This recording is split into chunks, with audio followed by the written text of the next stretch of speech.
લકીની ચટપટાઈ રસોઈમાં તમારું સ્વાગત છે। આજે હું વેટ લોસ માટેની એક રેસીપી લઈને આવી છું જેનું નામ છે વેજ મસાલા ઓટ્સ। તો ચાલો હું તમને બતાવી દઉં તેના માટે શું શું જોઈએ।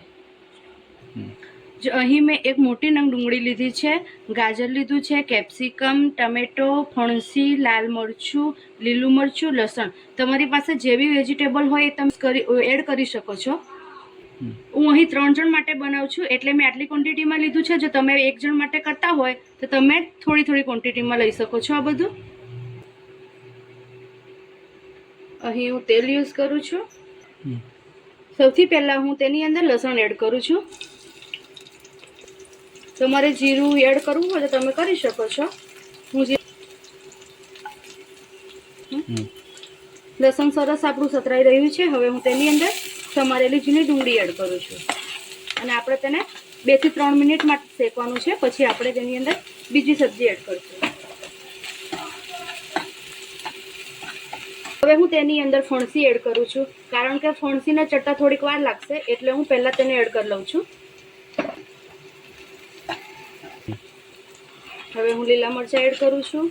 લીલા અને લાલ બંને મરચાં હું એડ કરી દઉં છું। અહીં તમે કોબી છે, વટાણા છે તેવી બધી સબ્જી એડ કરી શકો છો।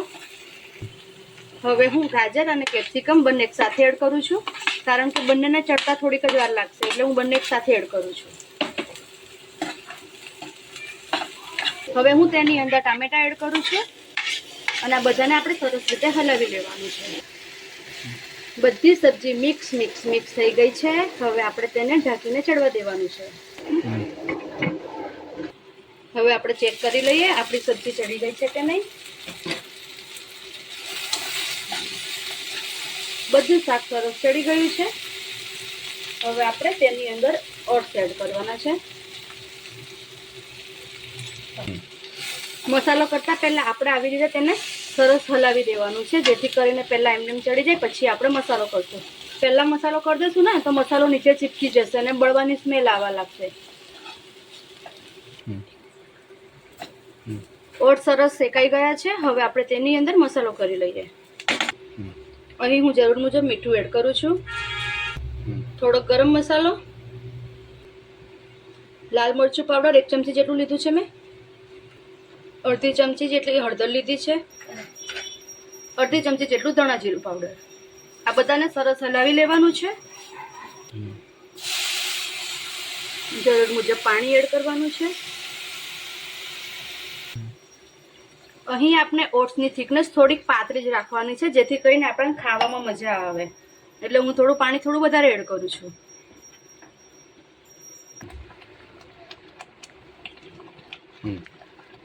ઓટ્સ આપણો સરસ ચડી રહ્યો છે। હજી આપણે તેને 1 મિનિટ માટે ચડવા દેવાનો, બહુ ચડવા નથી દેવાનો, આવો ઢીલો જ રાખવાનો જેથી કરીને ઠંડો થશે ને એટલે એકદમ ઘટ થઈ જશે એટલે આપણે આવી રીતે હશે ને તો ખાવાની મજા આવશે। અને મેં પણ નવરાત્રી નજીક આવી રહી છે એટલે આપણે આવી હેલ્ધી રેસીપી બનાવીને ખાવાની જેથી કરીને નવરાત્રીમાં આગળના જે કપડાં હોય ને તે આપણને ફિટ થઈ રહે। જો આપણો કલરફુલ ઓટ્સ બનીને તૈયાર થઈ ગયો છે। હવે આપણે ધાણા એની અંદર એડ કરી અને ગાર્નિશિંગ કરી લઈએ। વેટ લોસ માટેની આવી અવનવી વાનગીઓ દેખવા માટે હજી સુધી તમે મારી ચેનલને લાઇક, શેર અને સબસ્ક્રાઇબ ના કરી હોય તો કરી લેજો। મારો વિડીયો જો તમારા સુધી પહોંચ્યો હોય તો તમે વિડીયો દેખતા હો તો સબસ્ક્રાઇબનું બટન આવે છે તે તમે દબાઈ દેજો જેથી કરીને મારી ચેનલ સબસ્ક્રાઇબ થઈ જાય, જેથી કરીને તમને આવા નવા વિડીયો દેખવા મળે।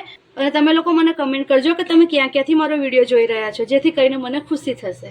Thank you for watching. જોતા જ ખાવાનું મન થઈ જાય તેવો ઓટ્સની રેસીપી લઈને આવી છું તમારા માટે। એક વખત જરૂરથી ટ્રાય કરજો અને આ બધાને ભાવશે। તમે બનાવશો ને તો ઘરમાં બધાને ચખાડવાનું તો બધાને ખાવાનું મન થઈ જ જશે। યમ્મી ઓટ્સ બનીને તૈયાર છે તમારી ટમી માટે।